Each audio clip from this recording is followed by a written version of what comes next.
The air over Cape Esperance on Guadalcanal was thick and humid, a constant, oppressive blanket characteristic of the Solomons in 1942.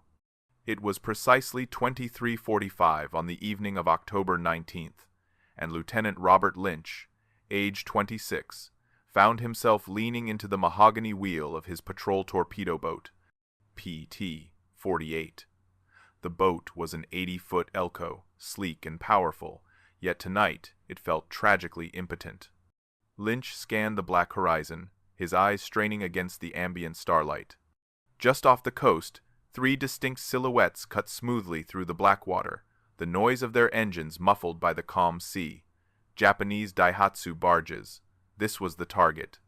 This was the infamous Tokyo Express's nightly local run, 60 troops and critical ammunition being ferried to reinforce the struggling Japanese forces on Guadalcanal. Lynch was a veteran of the dark water, having completed 14 harrowing night patrols. His confirmed kill count, however, remained a bitter 0. This was not due to lack of courage or effort, but to a crippling flaw in the very doctrine of his boat. Each approaching Japanese barge represented a complex, frustrating problem. They were robust, shallow-draft landing craft, approximately 49 feet long with a 14-foot beam. Crucially, each barge carried a Type 92 heavy machine gun and was protected by steel plate armor. This armor was not heavy, perhaps only 1/4 inch thick, but it was strategically placed around the troop compartment and vital areas, sufficient to stop standard rifle rounds, and, critically, the 50 caliber machine gun fire that PT boats primarily relied upon. Lynch's primary weapon system was the torpedo. PT-48 was heavily armed with 4 Mark 8 torpedoes. Each of these weapons was an engineering marvel for its time, weighing in excess of 2,000 pounds and carrying a massive 466-pound TNT warhead. When one of these hit a destroyer or a cruiser, the effect was catastrophic, often resulting in the complete destruction of the target vessel. But against the barges, they were useless. The fatal mechanical constraint lay in the depth setting. The minimum practical depth for the Mark 8 torpedo was 10 feet. The Japanese barges, designed for littoral operations and shallow landings, drew a mere 5 feet of water. This meant that on every attempted torpedo run, Lynch's deadly ordnance would pass directly and harmlessly 5 feet underneath the target. It was a technical paradox. The PT boat was designed to hunt surface ships, yet the one class of vessel it was encountering nightly in large numbers was completely immune to its main armament. The toll of this flawed doctrine was grim. By mid-October 1942, Motor Torpedo Boat Squadron 3 had become a unit defined by loss. The squadron had lost 6 boats in the treacherous, aptly nicknamed Iron Bottom Sound around Guadalcanal. 17 sailors had died. The operational pattern was etched in blood and exhaustion. PT boats, using primitive radar or keen eyesight, detected the Japanese barge convoys. PT boats attempted a run, typically launching torpedoes at 800 to 1,000 yards, hoping for some unforeseen miracle. The torpedoes invariably missed the shallow draft targets. The barges, alerted by the boat noise and muzzle flashes, returned fire with their Type 92 machine guns. The PT boats, unable to inflict damage and exposed to machine gun fire, were forced to withdraw or were set ablaze. Lynch knew the limitations of his secondary weapons all too well. PT-48 mounted twin 50 caliber Browning machine guns. These guns were legendary for their rate of fire, capable of spitting out 850 rounds per minute. Against unarmored wooden fishing boats, these guns were devastating. Against the armored Daihatsu barges, they were tragically ineffective. The heavy 50 caliber rounds, designed for maximum penetration, struck the 1/4 inch steel plate, sparked violently, and did nothing but annoy the Japanese crews inside. The Japanese forces, meanwhile, operated with ruthless efficiency, capitalizing on the Americans' impotence. They ran sophisticated supply missions down the passage between the Solomons, known to the Allies as the Slot. Destroyers and fast cruisers, the original components of the Tokyo Express, brought troops and heavy supplies under cover of darkness. But as American air power grew, destroyer runs became too dangerous. The Japanese adapted, switching to barges slower, smaller, harder to detect, and perfectly immune to the enemy's primary weapon. The squadron commanders stationed at Tulagi were utterly desperate.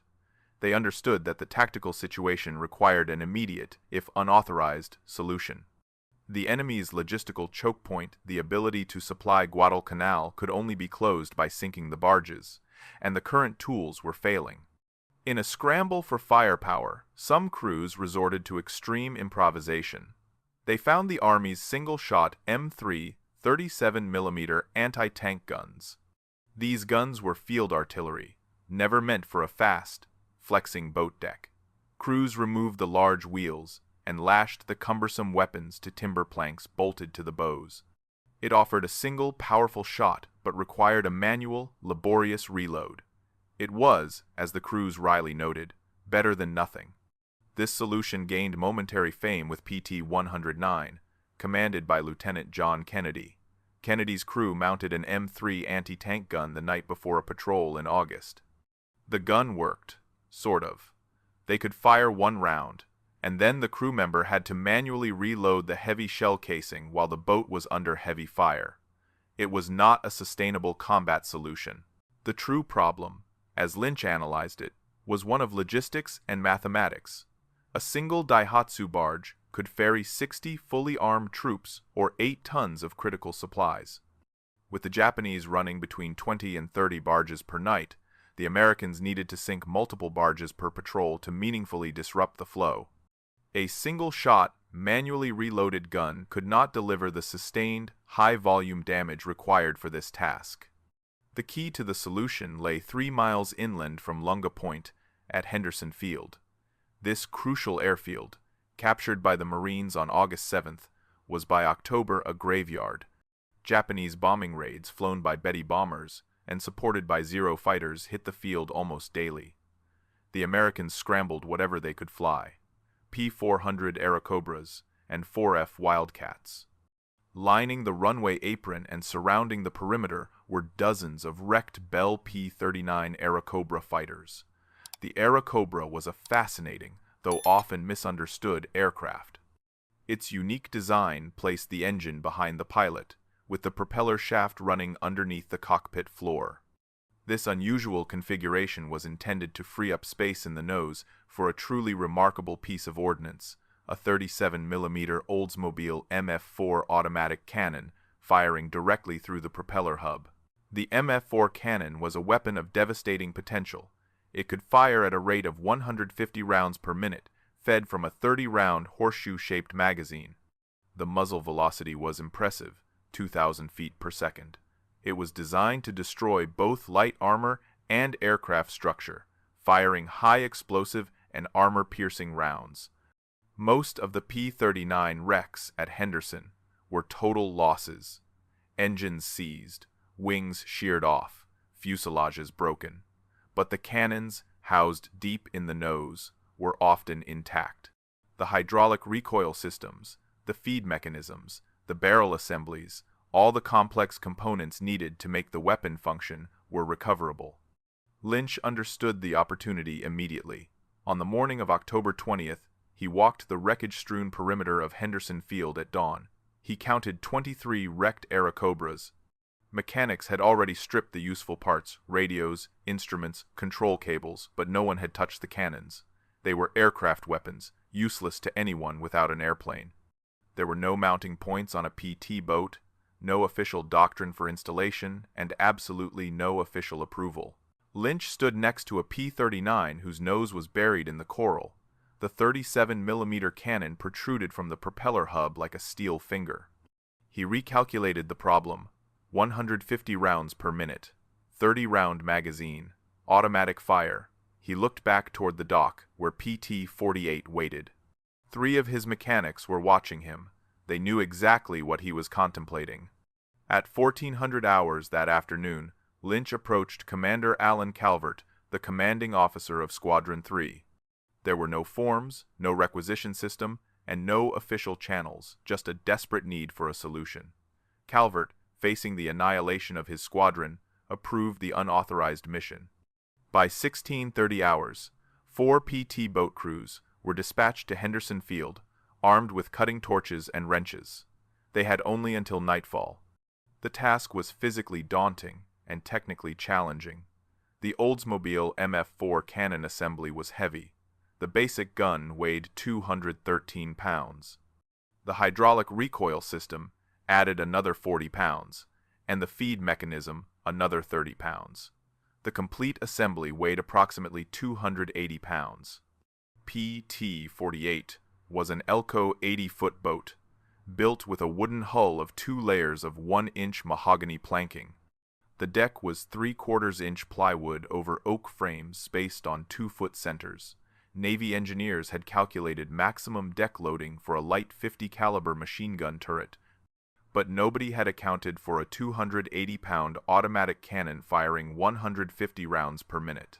The crews were fortunate to find Technical Sergeant James Coogan, an aircraft armorer assigned to Henderson Field. Before the war, Coogan had maintained P-39 aircraft at Selfridge Field in Michigan. He knew every bolt and hydraulic line of the Airacobra cannon assembly. The first P-39 they approached had been hit by a 20-millimeter cannon round 3 weeks earlier. Coogan had to crawl into the nose section to remove the MFour, which was mounted to the engine reduction gear housing by 8 high-tensile steel bolts. The work required disconnecting hydraulic recoil lines, the charging cable, the ammunition feed chute, and the firing solenoid wiring, then finally cutting through the engine mount. The work took 2 hours per aircraft. Lynch had detailed 8 men to the job, aiming for 4 cannons before darkness fell. The second P-39 had been sitting in the tropical heat for 11 days. The mounting bolts had seized from heat expansion. Henderson Field lacked penetrating oil, so Coogan's team improvised with aviation gasoline, waiting 20 minutes for it to loosen the bolts. By 17:30 hours, they had removed 3 complete MFour cannon assemblies. Coogan inspected the mechanisms. The first showed a hairline crack in the recoil cylinder unusable. The second had a bent paw in the feed mechanism, repairable with a file in 30 minutes. The third was pristine. The PT boats had no existing hardpoints for an aircraft cannon. Lynch needed a pedestal mount that could absorb the enormous recoil forces, allow full 360-degree rotation, and survive the punishing flex of a planing wooden hull hitting waves at 40 knots. The machine shop at Henderson Field was rudimentary. 1 lathe, 1 drill press, and a welding rig powered by a temperamental diesel generator. Chief machinists, mate Donald Frey, a skilled mechanic, designed the mount in just 40 minutes using a grease pencil on a sheet of aluminum. The design was simple out of necessity: a 12-inch steel base plate with 4 bolt holes to match PT-48's deck framing, a vertical pipe section, a rotating collar with bearing surfaces, and a yoke to cradle the cannon. All materials were scrap steel salvaged from destroyed aircraft landing gear. Frey's team started welding at 18:15 hours. Due to fuel rationing, the generator kept cutting out. They welded in 5-minute bursts, letting the generator cool, then welding again. The base plate took 40 minutes. The pipe section took 30 minutes. The rotating collar required an hour of delicate work to machine the bearing surfaces smooth. By 2100 hours, they had their crude pedestal mount. It was functional, though the welds were ugly, the paint scorched, and the rotating collar had a noticeable 3-degree wobble. But it would hold the 280-pound cannon, and, critically, it would rotate. The cannon and mount were loaded onto a 6x6 truck and transported to the dock at Lunga Point, arriving at 22:30 hours. A Higgins boat ferried the equipment across the water. Lynch was waiting on PT-48 at Tulagi. His crew had already measured and marked the bow deck. The deck frames underneath were doubled oak, judged strong enough for a 50 caliber turret. They hoped they were strong enough for this. They would only know for sure after the first shot or when the mount ripped through the deck. The final installation was agonizingly slow. Installing the base plate required drilling 4 holes through 3/4-inch plywood and 2 inches of oak framing. With only a hand crank drill, it took 30 minutes per hole, 2 hours total. By 01:15 on October 21st, the base plate was bolted down. They lifted the cannon onto the mount. The collar fit, the yoke held. The cannon elevated, depressed, and rotated, albeit not smoothly. Ammunition remained unsolved. The MFour used a horseshoe-shaped magazine holding 30 rounds. They stacked 6 loaded magazines on the deck beside the mount. In combat, a crew member would have to hand-feed the magazines while the gunner fired crude but functional. At 0200 hours on October 21st, 1942, PT-48 was complete. 9 hours had passed from the start of the salvage at Henderson Field to the final installation. The gun had not been test-fired. The mount had not been stress-tested. The crew had no training. None of that mattered. The Japanese barges were running supplies that night. PT-48 departed Tulagi at 2200 hours on October 21st, part of a 4-boat patrol, PT-40, PT-46, PT-48, and PT-60. They ran on 2 engines at 15 knots to reduce noise and wake.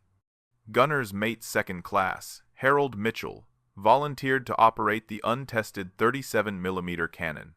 Mitchell had fired 50 caliber guns on 12 combat patrols, but this was a completely new beast. At 23:55 hours, PT-48's radar operator detected surface contacts bearing 320 degrees at 4,000 yards. 4 contacts, moving at 8 knots. Lynch altered course for interception. The contacts were Daihatsu barges. Lynch maintained the American doctrine of closing to 1,000 yards, though he knew their torpedoes were useless. He needed to get close enough for Mitchell to use the cannon effectively. At 3,000 yards, he could see the 4 Type A Daihatsu barges in line formation. PT-48 closed to 1,500 yards. Mitchell charged the 37mm cannon using the manual charging handle, the first round seated in the chamber. He flipped the safety off. At 1,000 yards, the lead Japanese barge detected PT-48. The Type 92 machine gun opened fire, its 7.7mm rounds tracing orange lines across the black water. Lynch maintained course. He was committed. Mitchell opened fire at 800 yards. The 37mm cannon roared, the muzzle flash momentarily blinding him and lighting the entire bow deck white. The recoil drove the gun backward. The deck flexed violently, but the pedestal mount held. Mitchell held the trigger. The MFour cycled at 150 rounds per minute, or 2.5 rounds per second. He emptied the 30-round magazine in 12 seconds. The high-explosive rounds struck the lead barge along the waterline. The first 3 rounds punched through the steel plate armor easily. The 4th detonated inside the troop compartment. The barge's diesel fuel ignited.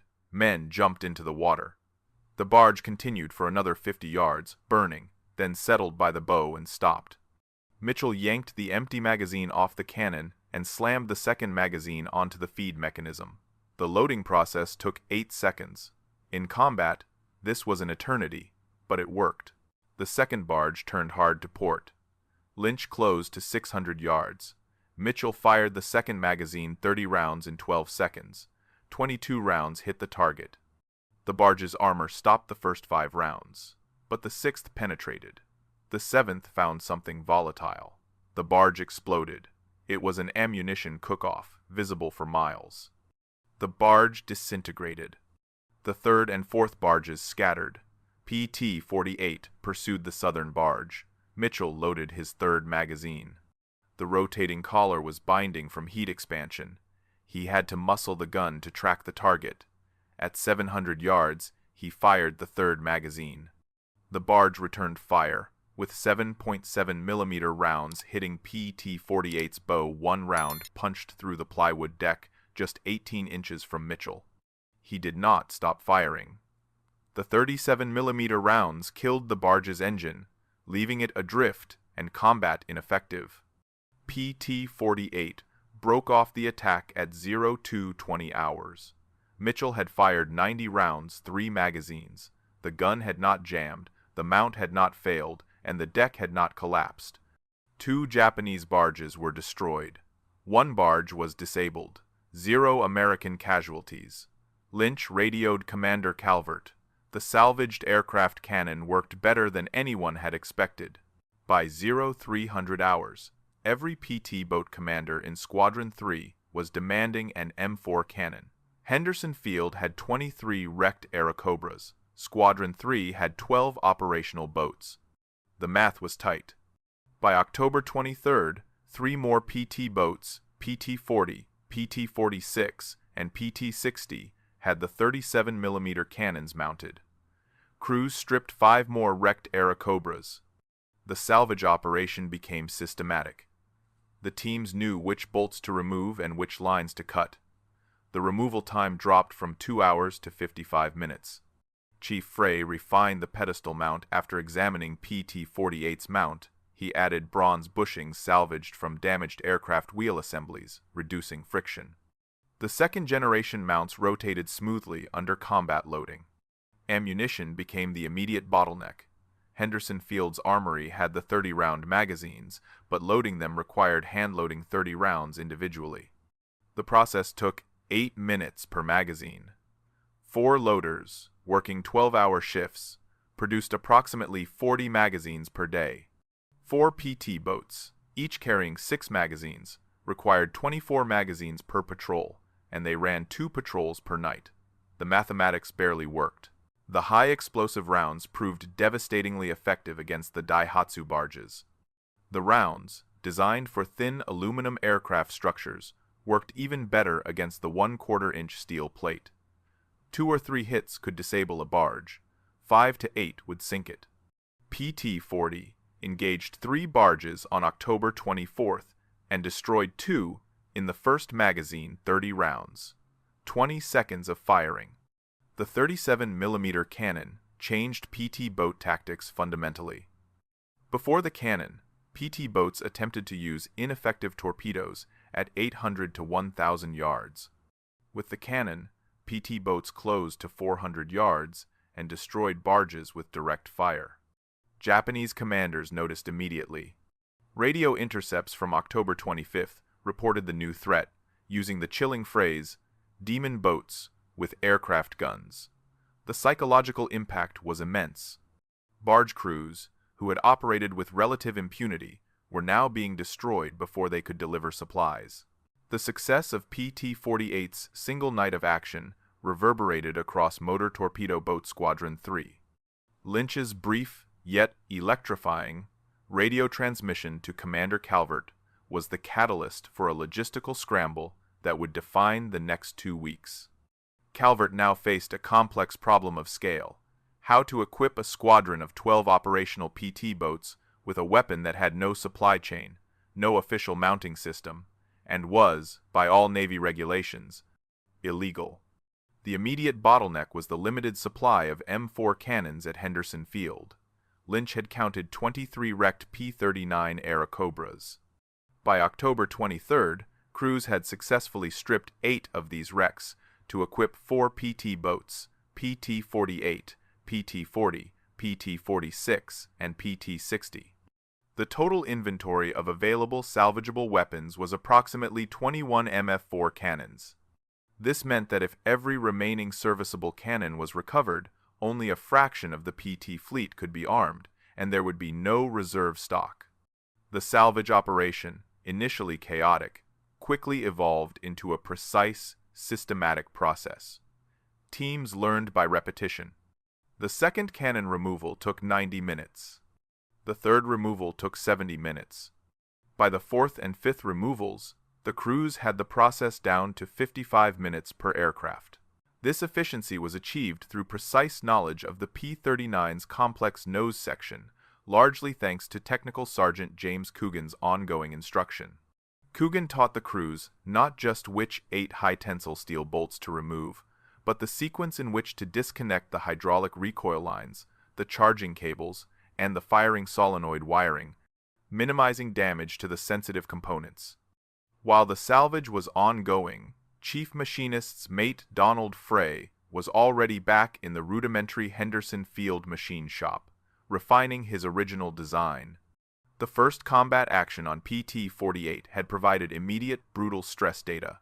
The rotating collar on the improvised pedestal mount showed severe wear. The rapid, powerful recoil forces of the 37mm cannon had scored the makeshift bearing surfaces, leading to the binding that gunner's mate Mitchell experienced during the pursuit of the third barge. Frey's solution was elegant and resource-conscious: bronze bushings. These small, cylindrical components, typically used as bearing surfaces in landing gear assemblies of wrecked aircraft, were perfectly suited for the task. They were salvaged from damaged aircraft wheel assemblies, machined smooth on the shop's single lathe, and incorporated into the pedestal's rotating collar. The second-generation mounts, rotated smoothly under combat loading, significantly reduced friction and heat expansion issues, were installed on PT-40, PT-46, and PT-60. The crews were now armed with a far more reliable, though still unauthorized, weapon system. By November 1, 1942, 8 PT boats in Squadron 3 were operational with the salvaged 37mm cannons. The remaining 17 serviceable cannons were divided. 15 were mounted on boats, and 2 were held by Technical Sergeant Coogan as essential spares for maintenance. The entire usable stock of MFour cannons at Henderson Field had been consumed. Once the guns were installed, the focus immediately shifted to the crippling problem of ammunition supply. The MFour cannon was designed for aerial combat, where engagements lasted seconds, not for sustained surface combat that could last 20 minutes or more. Mitchell had fired 90 rounds in the first engagement. Each boat carried 6 magazines, totaling 180 rounds. This was simply not enough. Henderson Field's armory had a stock of 30-round horseshoe magazines, but they were stored empty. Each magazine required hand-loading 30 high-explosive rounds individually. This process was laborious. Loading rate: 8 minutes per magazine for a fast loader. Manpower: 4 aviation ordnance personnel worked 12-hour shifts in the ammunition bay. Production: they produced approximately 40 loaded magazines per day. The mathematics of supply were alarming. 4 newly armed PT boats, each carrying 6 magazines, required 24 loaded magazines per patrol.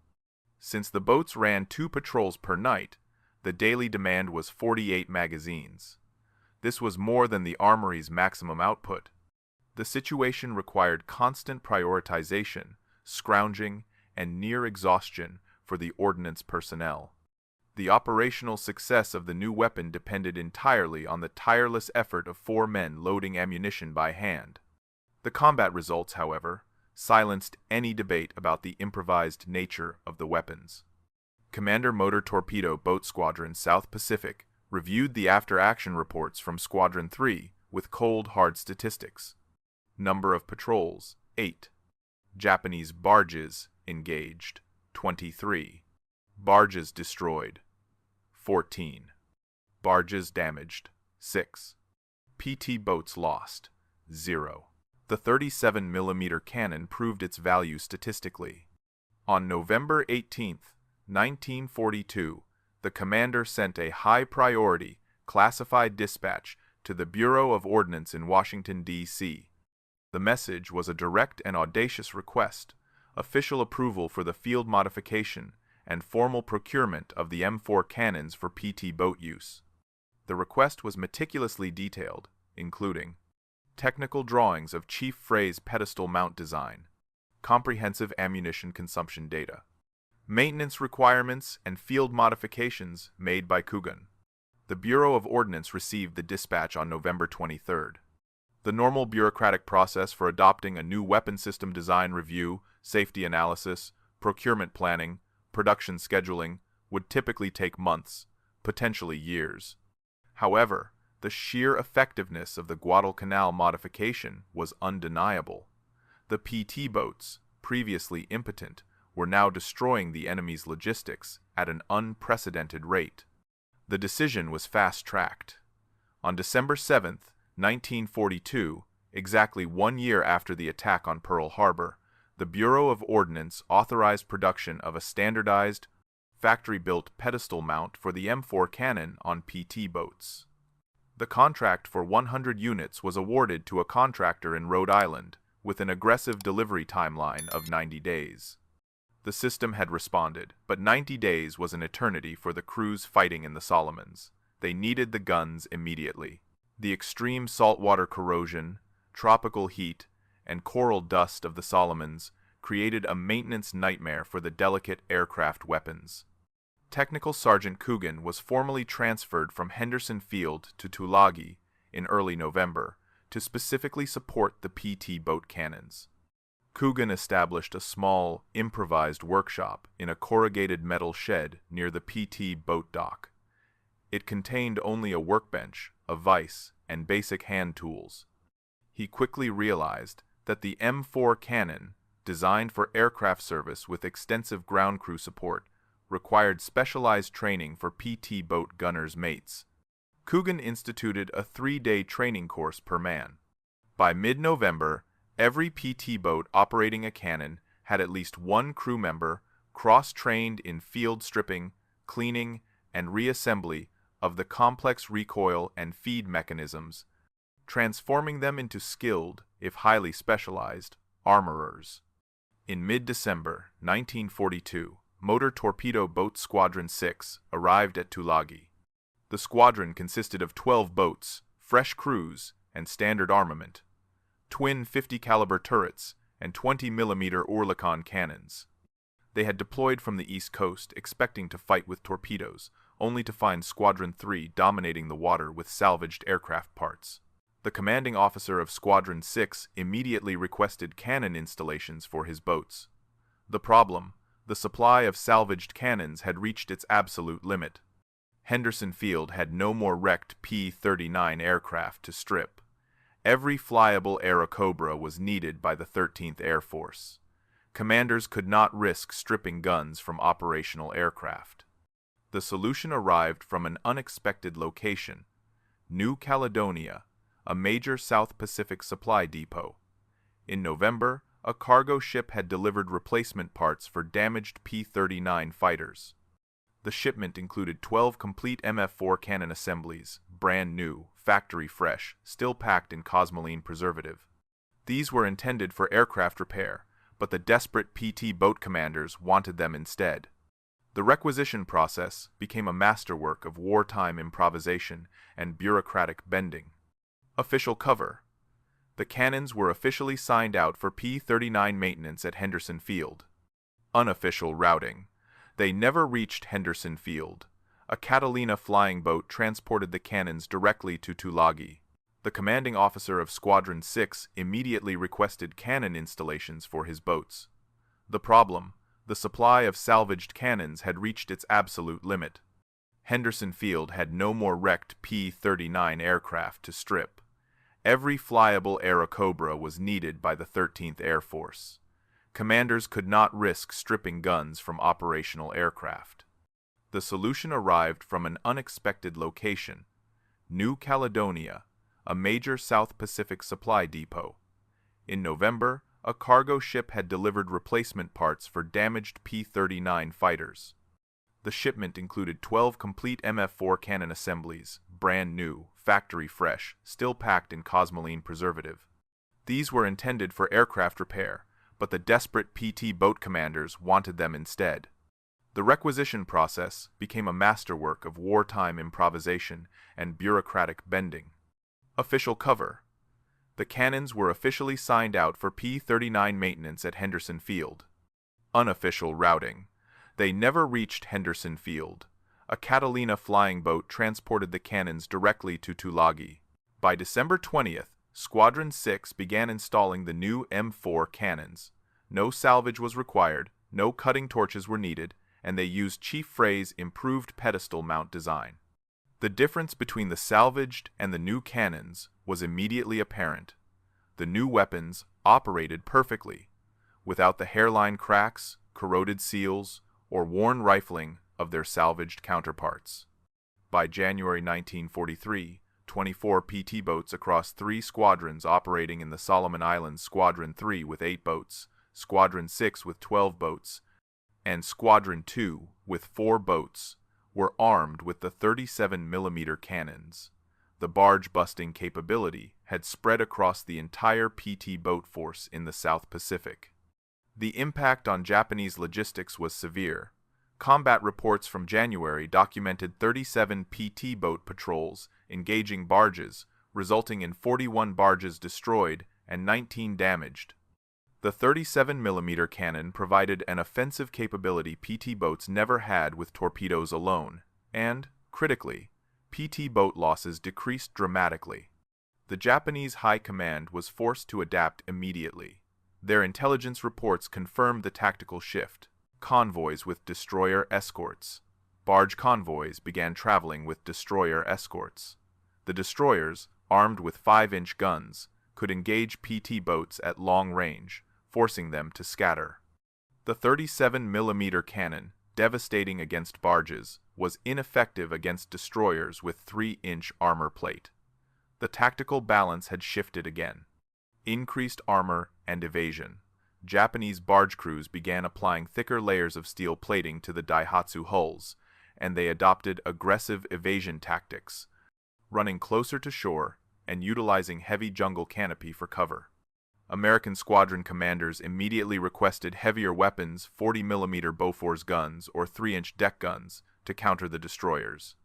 However, these weapons required massive structural modifications to the wooden PT boat hulls, which was impractical in the combat theater. The short-term compromise came from the Bureau of Ordnance, a new armor-piercing round for the 37mm cannon. This round used a tungsten carbide penetrator, designed to defeat light armor on patrol boats and subchasers. Limited quantities, 60 rounds per boat, reached Tulagi in February 1943, reserved only for encounters with armored targets. Meanwhile, the stateside production of standardized factory-built cannon mounts continued. The contractor in Rhode Island completed the first 50 mounts in February. By the time they shipped to the Pacific in March, PT boat crews in the Solomons had already fabricated and installed over 30 field-expedient mounts. The factory mounts were superior, better engineered, with stronger welds and precision machining, but they served the same function as the improvised models. Motor Torpedo Boat Squadron 8 deployed to New Guinea in March 1943. They were supporting General MacArthur's advance, facing the same barge logistical problem as Guadalcanal. Crucially, Squadron 8 arrived equipped with 37mm cannons as standard armament, factory mounts, new MFour cannons, and adequate ammunition supplies. The field modification from Guadalcanal had become official equipment. The New Guinea campaign validated the cannon's effectiveness in different conditions, narrower waters, and restricted maneuver space. Squadron 8 destroyed over 60 Japanese barges in their first 3 months of operations. The cannon worked reliably, effectively, and deadly. By mid-1943, the M4 cannon, despite its combat success, was nearing its technical limit. It remained an aircraft weapon adapted for naval use, suffering from excessive wear under continuous saltwater exposure and the shock of a high-speed wooden hull. The Japanese introduction of destroyer escorts and lightly armored patrol boats demonstrated that a higher velocity, more robust weapon was desperately needed.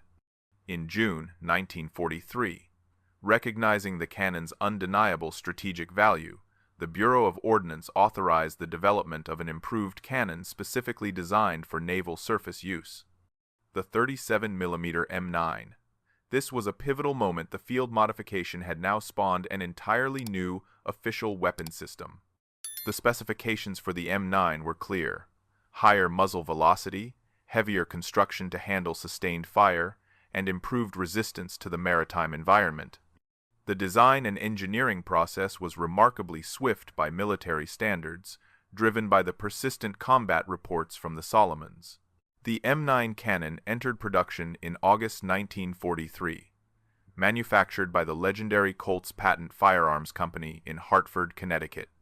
The weapon represented a substantial upgrade over the salvaged MFour, Weight increase. The M9 weighed 405 pounds, nearly double the weight of the original MFour, 213 pounds. Barrel length. It featured a longer, 78-inch barrel. Muzzle velocity. The increased length and construction produced a muzzle velocity of 3,000 feet per second, a massive 50% increase over the M4's 2,000 feet per second. The increased velocity was not just an impressive number. It translated directly into flatter trajectory, greater accuracy at long range, and significantly better armor penetration, particularly when paired with the new tungsten carbide armor-piercing rounds.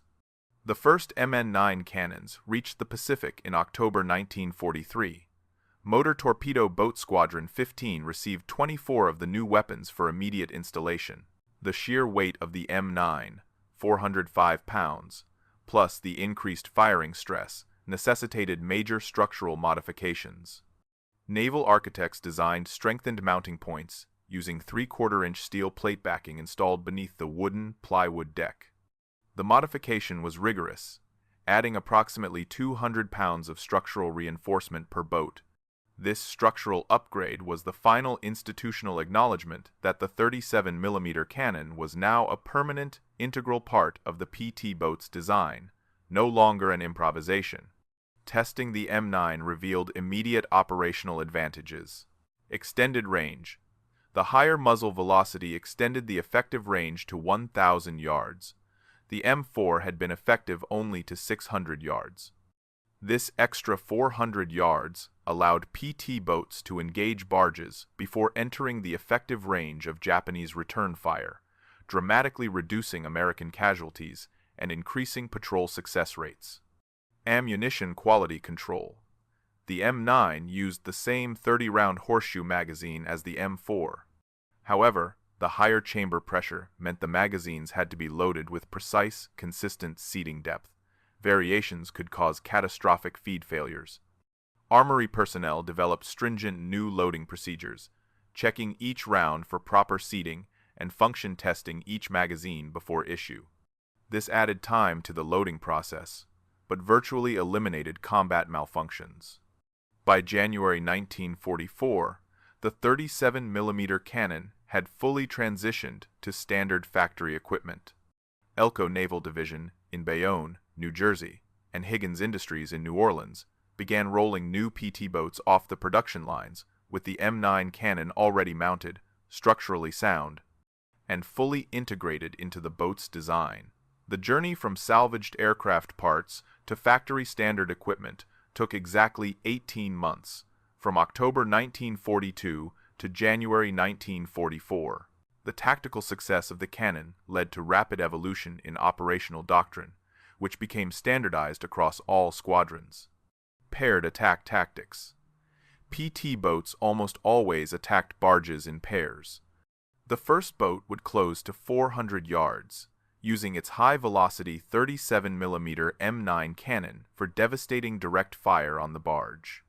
The second boat provided suppressive fire with 50 caliber machine guns and maintained a standoff position, ready to launch torpedoes if a larger vessel, like a subchaser or destroyer, appeared. This maximized firepower while minimizing risk. Predictable ammunition consumption. Crews learned the precise requirements for target destruction. An average barge engagement required 2 to 3 magazines, 60 to 90 rounds. Complete destruction of a Daihatsu barge required approximately 40 to 50 hits, focusing specifically on vulnerable areas, the fuel tanks, the engine compartment, and the tightly packed troop areas. Gunners' mates became experts at aiming for these specific points to maximize the high explosive effect. The heavily armed gunboat. By late 1944, PT boats had transformed from fragile torpedo platforms into heavily armed gunboats. The standardized weapons load included one M9 37mm cannon forward, one 40mm Bofors gun aft, a heavier anti-aircraft weapon providing long-range, suppressive fire. Multiple 50 caliber machine gun positions. Often, experimental rocket launchers. The tactical innovation did not remain confined to the Pacific. Squadron commanders in the Mediterranean requested the 37mm cannons in early 1944.